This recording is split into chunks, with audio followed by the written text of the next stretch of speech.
Hi everybody, I'm Corey with Helping Hands of Vegas Valley. We are a nonprofit that helps seniors 60 and over. We've been in business since about 2000. Don't mind me if I'm nervous, sorry about that. I don't do presentations a lot, so just practice. So Audrey Hepburn said, if you've ever needed a helping hand, it's at the end of your arm. As you get older, you must remember you have a second hand. The first one is to help yourself, the second one is to help others. She's got that right? As caregivers, how many of you guys are caregivers out here? Former caregivers or caregivers? I mean, we all know that we have to take care of ourselves, which we forget about. So, because we're using our other hand so much to help that person that we're a caregiver for. So,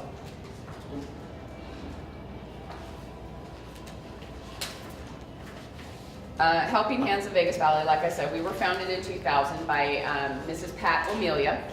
She's our founder, and she's still, she's not on the board anymore, but her husband is, but she still comes to all of our events and supports us and volunteers with us. And she started it with a grant from the state of Nevada Aging and Disability. Now, at that time, it was the State Division for Aging Services. We started in one zip code. So it was a little bit slow start, and we've grown quite a bit since then. Now we serve the entire Vegas Valley. What was your original zip code? Just curious. You know, I was going to ask my boss that, and I can't answer that. I think it was 89101. Okay. Yeah, because we were over on like Maryland Parkway area, so I think it was the 101, which is now 169, I think, area. Our mission is to provide independence with compassion, dignity, and concern while promoting an improved lifestyle for Southern Nevada senior citizens. We are trying to keep our senior citizens in their home for as long as possible because we prosper in our homes.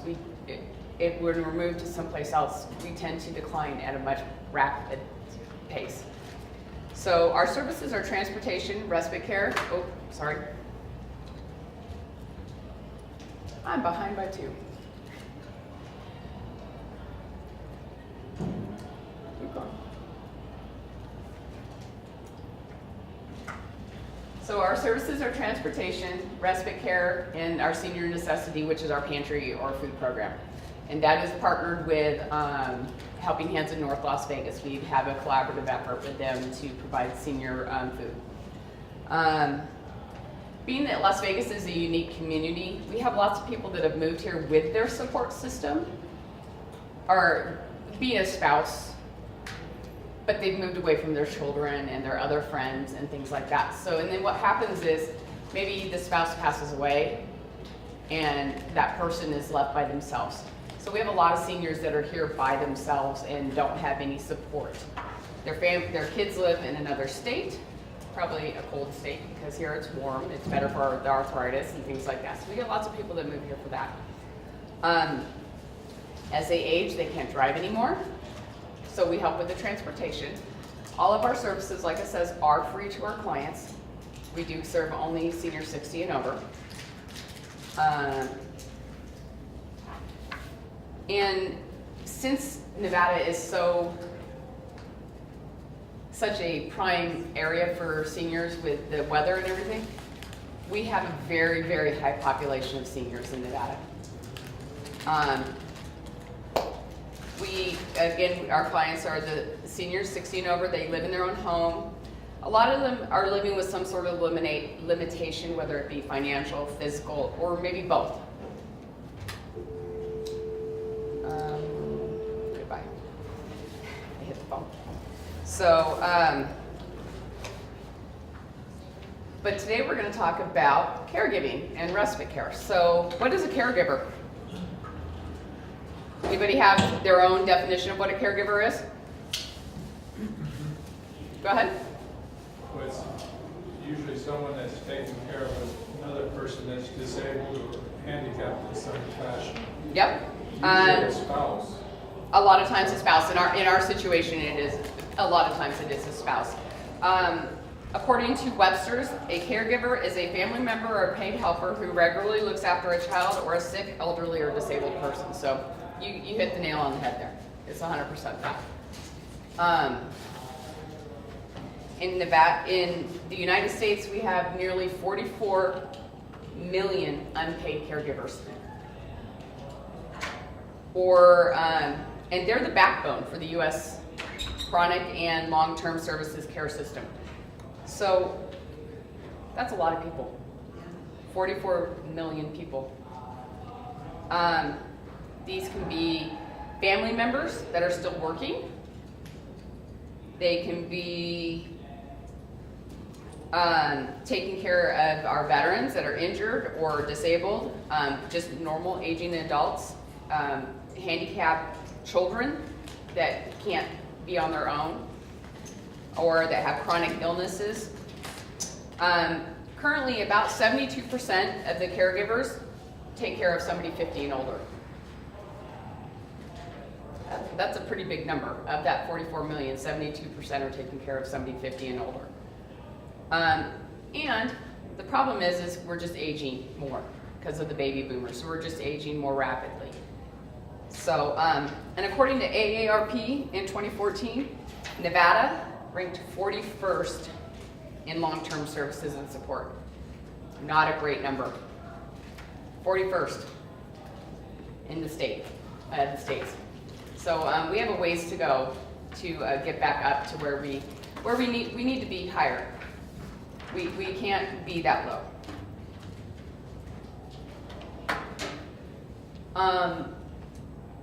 The family caregiver that's still working, they're going to pass up job promotions. They're going to possibly lose their job. They're going to come in early, leave late. They're going to take all of their sick time. Vacation, what's that? Because we really don't go on vacation. We may take a leave of absence because our loved one is sick and we need to take care of them. We're not going to take that job promotion because it means that we have more responsibility at work, and that means we can't help our loved one at home. So we need to be able to leave earlier, not stay later. And because we definitely can do more demanding work, right? So that is where part of that 41st ranking comes in. So there's a couple departments that are, a couple agencies that are working to change that. We'll go over some of those in a little while. Yes, go ahead. I was going to say, what are some things that would help us?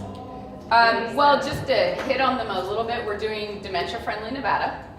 We have, we are a group of people that are in the healthcare profession, doctors, some legislature people who are trying to get Nevada more dementia friendly. And dementia is a huge umbrella for various things that you guys all know. It doesn't just mean Alzheimer's. There's lots of different little direct illnesses. And there's the National Lifespan Respite Care Coalition, and I'll go into a little bit more on that. Yes, ma'am? We have a lot of young population too, and do they get education so they can kind of understand what's going on? That's what we're working on between those two agencies. We're trying to go through that and let them know that it's okay to ask for help, and that as caregivers, because where I work, I'm in charge of the respite care program. A lot of the people that are my caregivers are taking care of parents or spouses or grandparents, and they need a break, and sometimes it's really hard for them to ask for that break. So yeah, we're going to go into that a little bit in just a minute. I have one more question. Sure. So you said 72% of caregivers take care of someone 50 or older. Mm-hmm. Generally, what's the age span of caregivers? Are caregivers 50 and older as well, or are they? A good majority of them are. It's not going to be quite as high as that because of the fact that children are taking care of parents also, but most of them are taken care of by spouses. So I would say of that 72%, I would probably say 50% are at least in that same age group.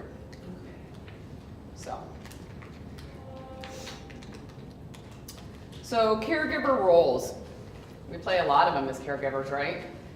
Parents start by doing the same with their children, you know, and then as a caregiver for a spouse or something, you're the same thing.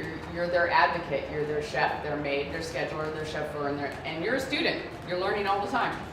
So as an advocate, you're the one that goes to the doctor's office and says, if anything's going wrong, you're the one that advocates for them. Why is this not working? Well, we went to the heart doctor and they gave them this medicine, and ever since then, now this is happening, so why? You're the one that does that, because the pharmacist doesn't necessarily do that. Maybe you have 4 doctors or 5 or more, and they're all giving different medicines, but they don't know what each other's giving. So you're the one that has to say, hey, ever since I went to this doctor, this is going on, and why? Can we do something? Can you help me? The chef, that's pretty self-explanatory. We have to feed them, and sometimes they don't want to eat. Sometimes they don't like what we make. Sometimes they just want a snack. So we have to go, okay, I just cooked this beautiful dinner, and you want a sandwich. The maid, that's pretty self-explanatory. You're the one that's picking up everything. You're the one doing all the housework. You're the one helping clean and do all that. You schedule everything for them. You schedule their doctor's appointments, their therapy appointments, you schedule in hopefully time for yourself, but probably not, because you're going to forget about yourself. But you're going to schedule their dental appointments, their hair appointments, all that kind of thing. Chauffeur, you've got to get them to all those appointments you just scheduled and the one that just popped up, so you've got to make sure that you can fit that in somehow. And you're a student, you're learning about this as they learn about it. And you're the one that has to know more, because they're not going to understand a lot of the times. They don't understand what's going on. So you have to be the student and the one that learns to advocate for them. The expanded family caregiving role today means everything from arranging and coordinating and providing long-term services and support to navigating the complex healthcare system. You're communicating with the providers and discussing issues that require shared decision-making, but there's nobody to share that decision with, because you're the only person there that's their caregiver. And to make performing more intense and complex care in the home, all the while holding down a paying job a lot of the time. Almost 60% of family caregivers care for ill adults or adults with disabilities have worked it. There you go. 60% are working in 2014. That's a lot of people. That's sort of a contradiction, because one says this and one says 60%. But that's according in 2014, so I think the other one was more current at 2016 or 2015. So we went up.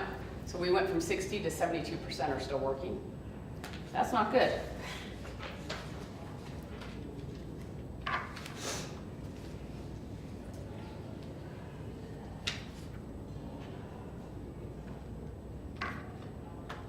Okay, burnout.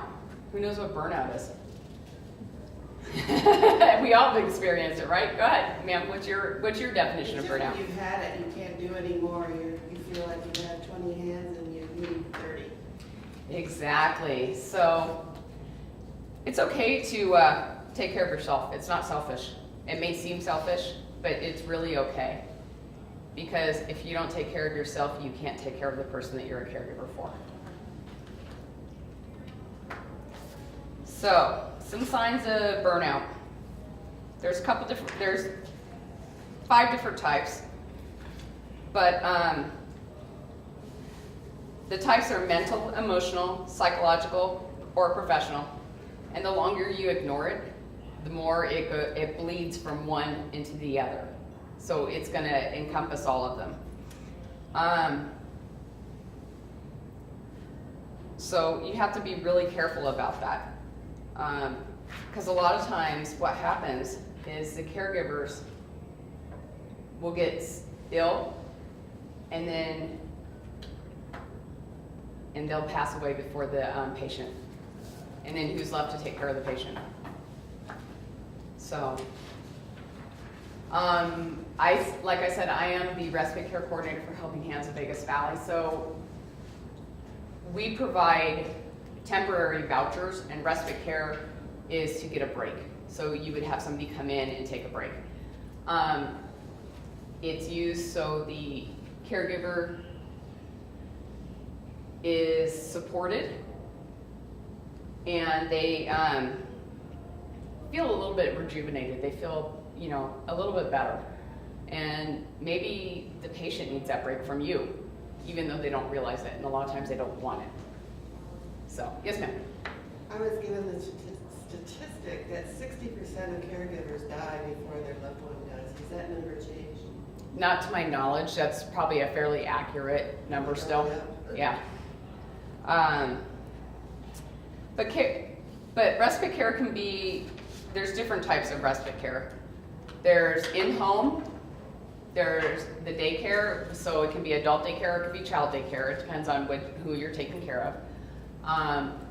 It can be out-of-state communities. And I work with a lot of them. Some of the in-home ones are like your PCA firms, Visiting Angels, Legacy Home Care, Simple Solution, Home Watch Caregivers of Summerlin. Those are examples of some of the in-home. Some of the daycares, for the adults at least, are ones like Nevada Senior Services, their Adult Daycare Center of Las Vegas or Henderson. Nevada Adult Day Health Care Center, those are a few. In the out-state communities, this is where somebody can go and stay for 3-4 days. And your loved one is taken care of and you get a break. Maybe you go see your grandchild graduate high school or college because your loved one can't make that commitment and that flight, but you really want to be there and support them. So they would stay at a place like one of your Atrias, your Prestige, your Willow Creeks, someplace like that. And you would get a break and they would be well taken care of. So I'm going to break down the types of respite a little bit more. In-home is your medical and your non-medical. Some of the resources to get a voucher or to help pay for some of those are like what you see up there. You have your Aging and Disability Services Division. The Alzheimer's Association has a voucher. East Valley Family Services has respite vouchers for grandparents taking care of grandkids. Desert Regional Center has for children that have been diagnosed prior to the age of 22 with a disability. Autism Society, Easter Seals, and Helping Hands of Vegas Valley. So we all offer different resources for that, and we try to keep you guys in the home or the senior in the home as long as possible.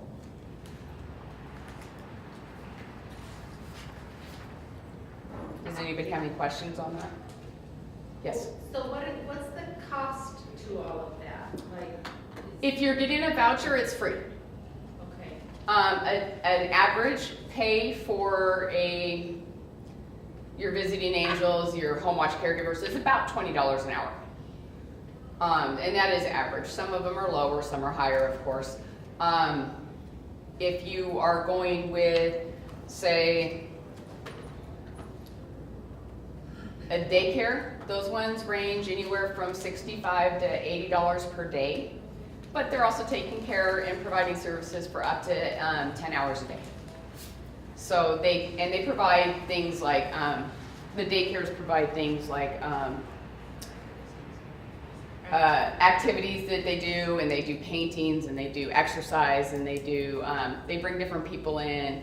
I know Nevada Adult Day Healthcare does Zumba and that type of thing for exercise, because it's been proven that exercise helps with mental acuity, so keeps Alzheimer at bay and things like that.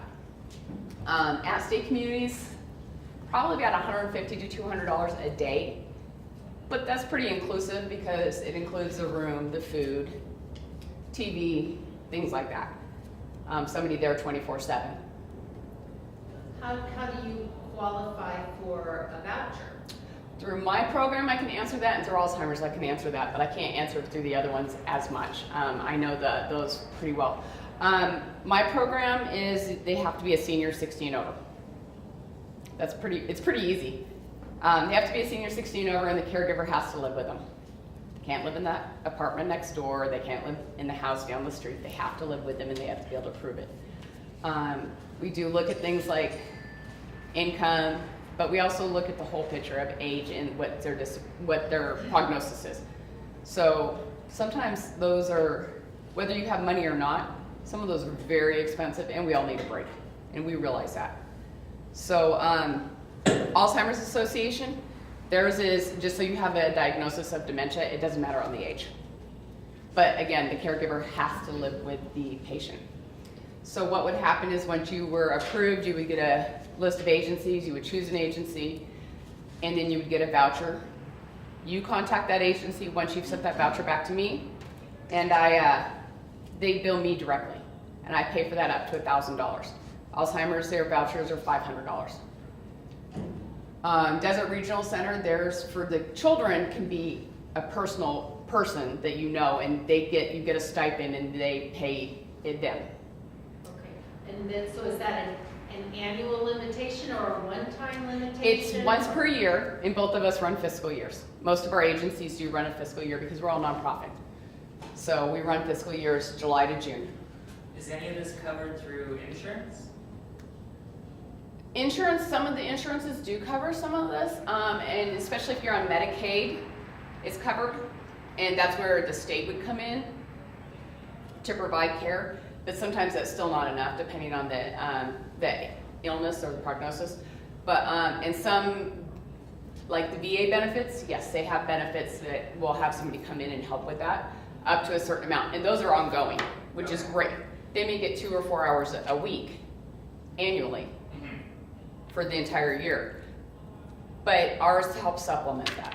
And you can have the Alzheimer's Association one and ours at the same time.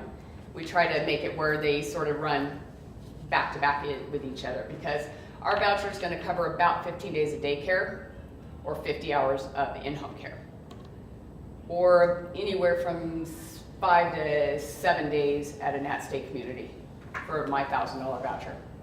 So if you have mine and the Alzheimer's Association, you can use them concurrently. So, any other questions? Yes? How many people are you able to serve annually? Like, On a given basis, I hand out about 550 respite vouchers. Of those that complete them, probably about 300, because the money goes back into the pool if somebody is placed into a home or they pass away or they just don't use it or they're abusing it because they think it's a housekeeping grant. Which I understand, housekeeping is no fun. I don't like to clean my own house. But that's not what this is. It's to give the caregiver a break. So that's what my numbers are. I don't know what Alzheimer's are. But in general, I mean, we don't have enough, and most people don't know what respite is and they're afraid to ask. They're afraid to ask for the break. Oh, my husband won't let somebody else come in and let me leave. He doesn't understand that I need to go get my hair done, or that I need to go out to the casino and gamble for a couple hours just so I can have a break, or go out and see a movie, or have dinner with my friends. Sleep at night. Or sleep at night, or take a nap uninterrupted. I've had people that call me and say, Corey, I got a 2-hour nap while my caregiver was here, while my provider was here. It's the first nap I've had in 3 years uninterrupted. So they may not leave the house. They may just stay there and go have a nap. They may go to the gym. And the provider that comes in may not do anything more than sit there and maybe read a book to the patient, or hold their hand and they just talk and listen. It may be as simple as that, but it gives everybody a break. And that's the important thing, is to remain a caregiver, you need to have that respite. Told you a little bit about Nevada Lifespan Respite Services. Let me get back to where I was.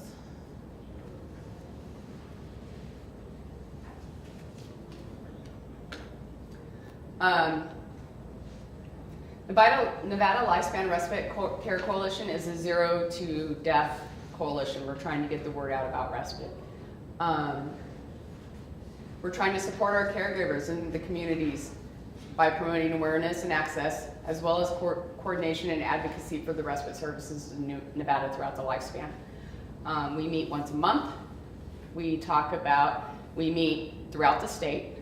We have video conferencing set up down here and in Reno. Elko chimes in.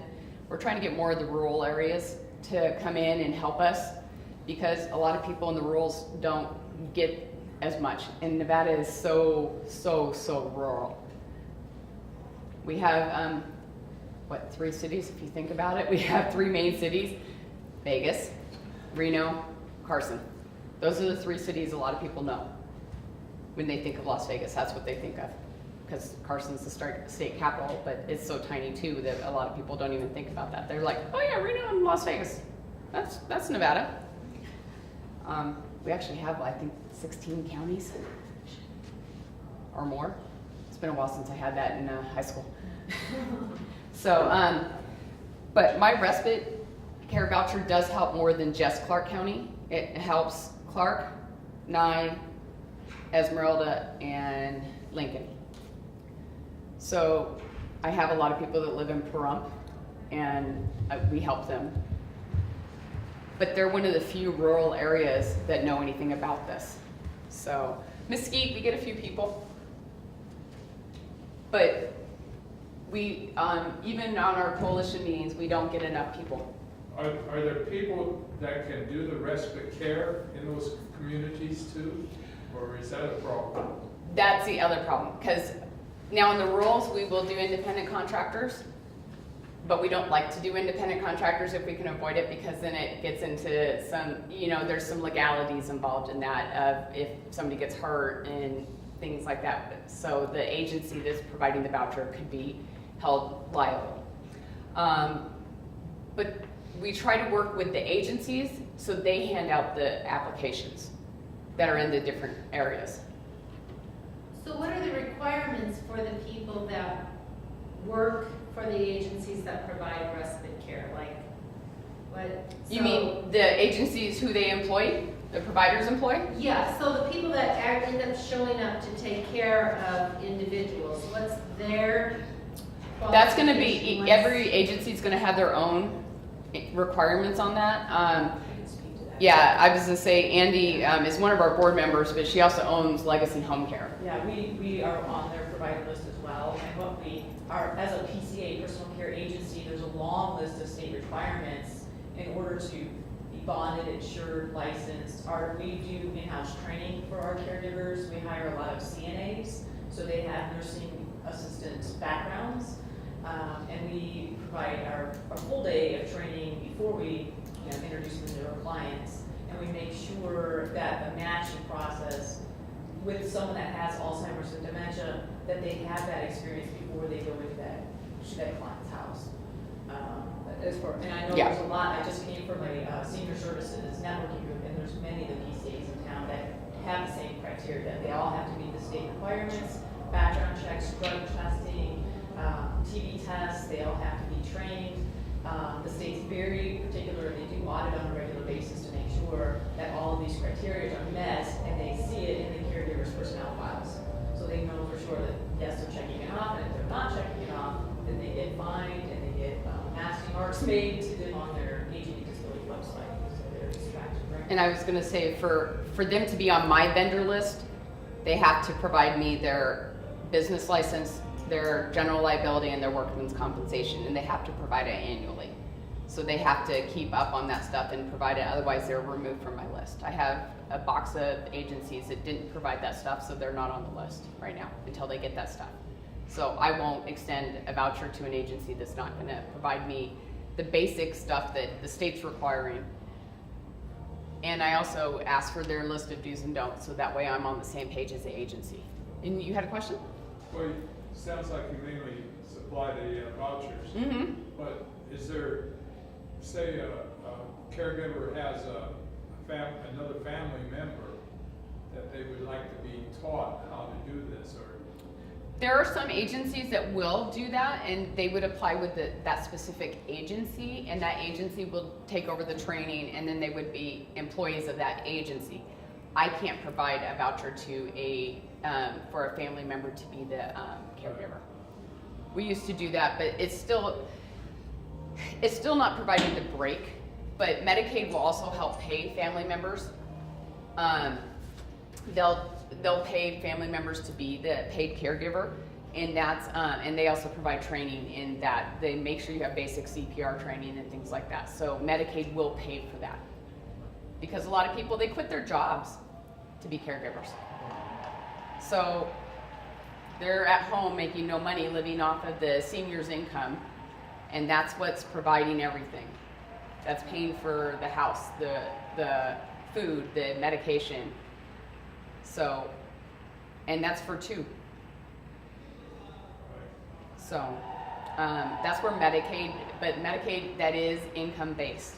So you have to have a pretty low income for the Medicaid to kick in on that. Did you have another question? You look like you had a thought. No, well, through our church, we interviewed several people. There are I'm agents. involved with the Nevada's for the Common Good. Oh, okay, so you know about the REST program. Right, but, The REST when we education. were interviewing, people, some of the people we interviewed were kind of well-to-do, and they themselves run into the ruts. Mhm.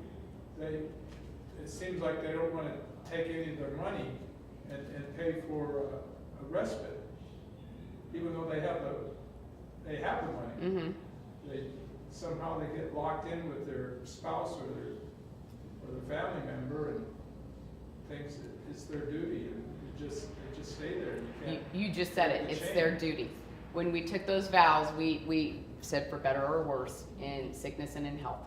Right. So they don't understand that as the husband or the wife of the person that needs the care, if they get ill, or when they get ill, it's not an if, it's a when, and they don't take care of themselves, who's going to be left to take care of that person?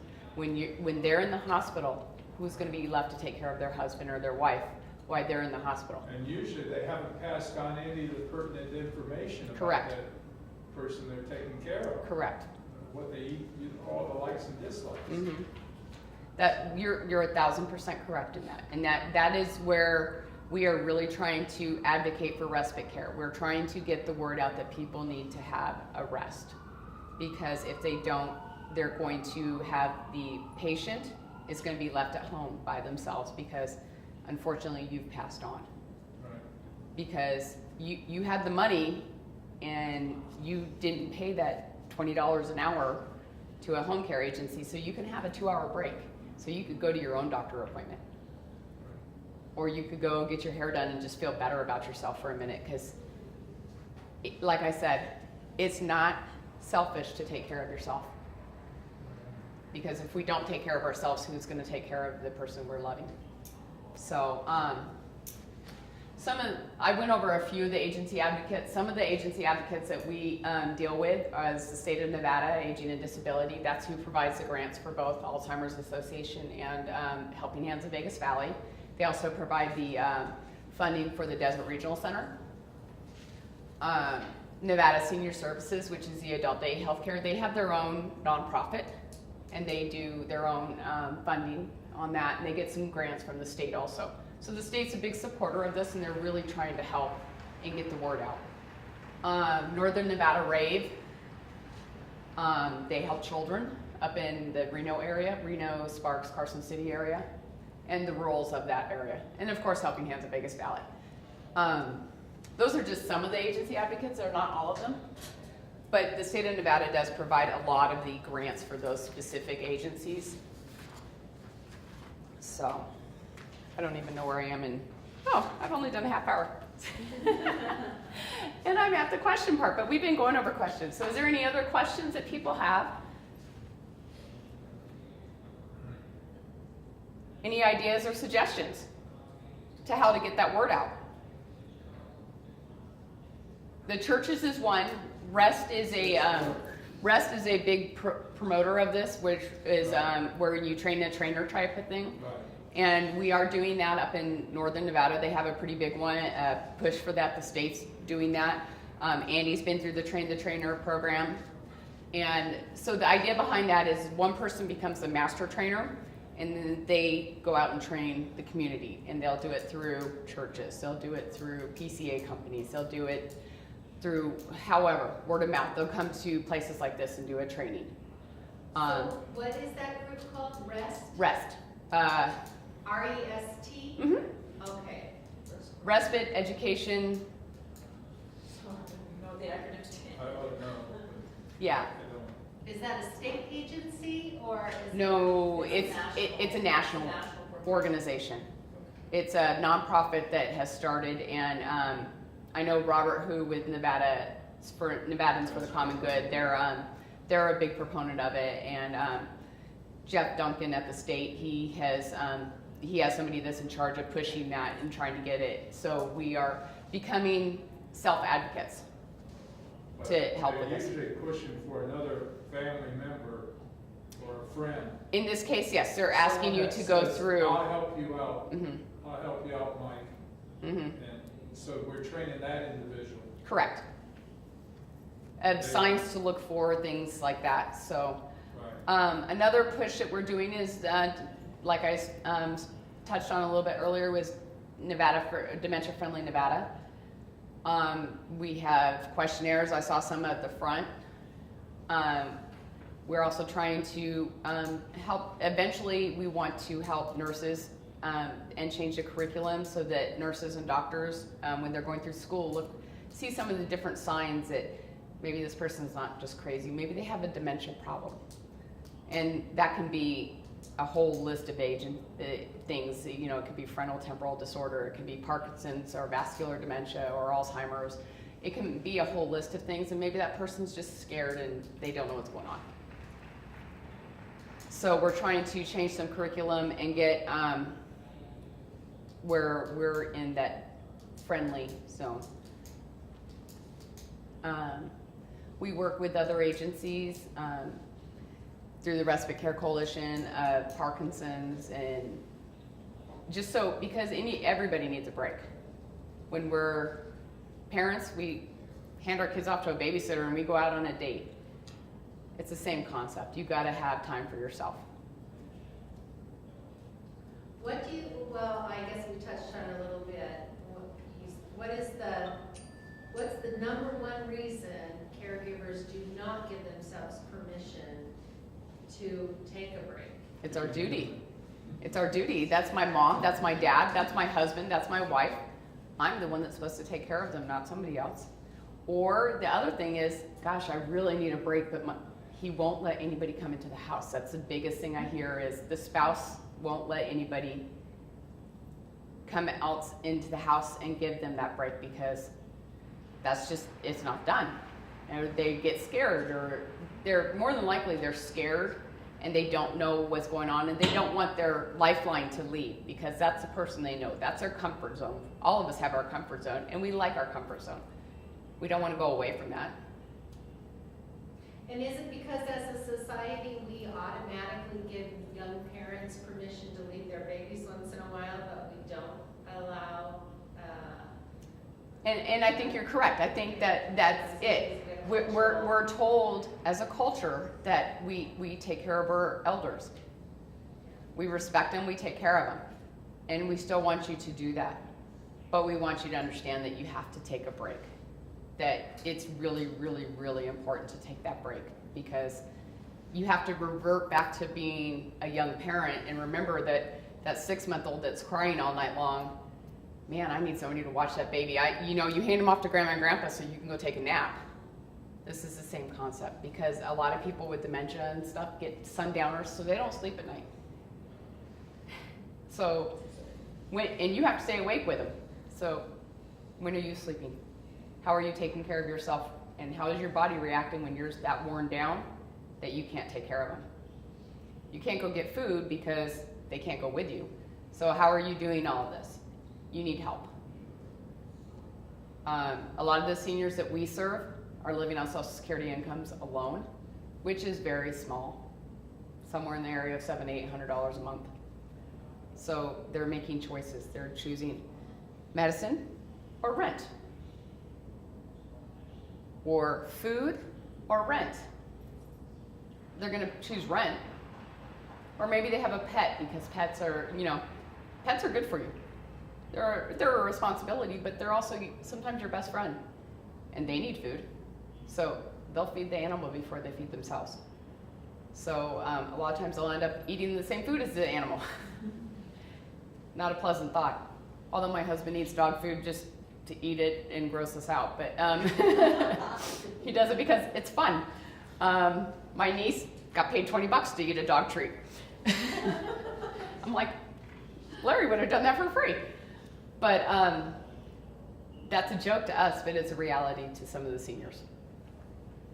So it's a scary thought that we have seniors out there that are not being taken care of, and their spouses are not taking care of themselves, and that senior's gonna end up by themselves.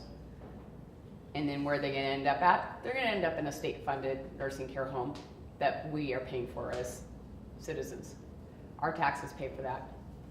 The problem with that is about 80% of the time when you're in a home like that, your health declines at twice the rate.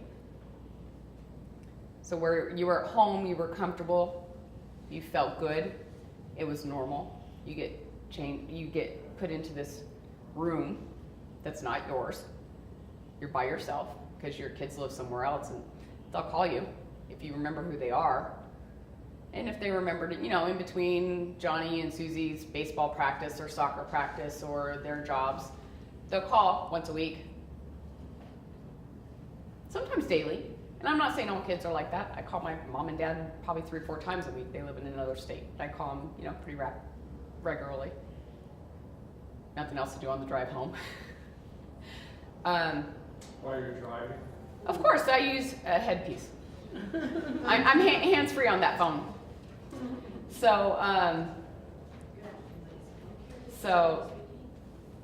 But that person that's in that nursing home, that state-funded nursing home, that's not the most personable, the nurses that are there taking care of them are also taking care of another number of people, 10, 15, 20 people. They don't get to spend time with that person and talk to them and reminisce with them and learn what their life was like. So they're remembering all this stuff and they're feeling very, very isolated. So it is important to try and keep them at home. And to do that, we really need to keep our caregivers healthy. So the caregivers have to remain healthy and educated, because otherwise they get frustrated and they don't understand. And there's times that it's better for the caregiver, for the patient to go into a home, because sometimes they're a harm to themselves, and we don't want that. And they're a harm to the caregiver. So that's where you have people like Elder Protective Services. You have advocate and other people at the state that advocate for the caregiver and the spouse or the patient. So, any other questions? Yes. I'll just answer. The acronym REST stands for Respite Education and Support Tools. That's what I thought. Okay, thank you very much. I appreciate that. I knew it was respite, education, and support. I just didn't remember what the T was. I thought it was training. So, tools, training, same different. But if you have questions about that, you can definitely talk to anything about REST, having them come to, like you mentioned, your church. Andy could help you get organized with a trainer at your church or something like that. So. I'm doing fall prevention tomorrow for the church. See? But we're trained also as REST trainers, so that there as well. Yeah. So. We're going to keep a lot of lights on. Yeah, keep it bright so everybody can see. No, in the house. Yeah. Mm-hmm. I thought I would never get used to it, but it only took a couple of days. You just sleep with lights on? Well, we leave the lights on in the entryway, in the bathroom, but on dimmer. Oh, okay. So that way you can see those rooms that are Yeah, necessary because rooms. You can't see if you have, especially if you have a dark cat and a dark rug, whatever. Yeah, I know that feeling. I trip over my own dogs in the middle of the night. So, any other questions? Poles are really. Well, I appreciate your guys' patience with me, and I hope I was able to help a little bit. Thank you. We do have, I have brought some fact sheets for Helping Hands of Vegas Valley, and then my business card if you guys are interested. But If you guys have time, we are always looking for volunteers also for food delivery or just in the office. If you want to use your skills that when you were working, you can come in and use your skills, and we always use office admin volunteers also. What type of delivery? Food pantry delivery. Oh, really? Yeah, we deliver to homebound seniors anywhere from the first Saturday of the month is about 150 homebound seniors. The third Saturday of the month is about 400. How much food per individual? They're getting about 15 to 20 pounds of non-perishable food. Well, no, I can't say just non-perishable anymore. We've actually expanded to doing non-perishable, but we also do bread and some produce. Now that we have a big walking cooler. 20 pounds a week for 150 people? Twice a month we do it, the first and third Saturdays of the delivery. So yeah, that's what they're getting. So this week they'll get that plus a chicken for Thanksgiving. Are you doing your own food or are you getting 3 Square? We purchase food from 3 Square, plus we do food drives. And we get grants and donations for monetary amounts too. But the food from 3 Square is purchased. So, any other questions? Again, thank you guys very much for your patience. Thank you.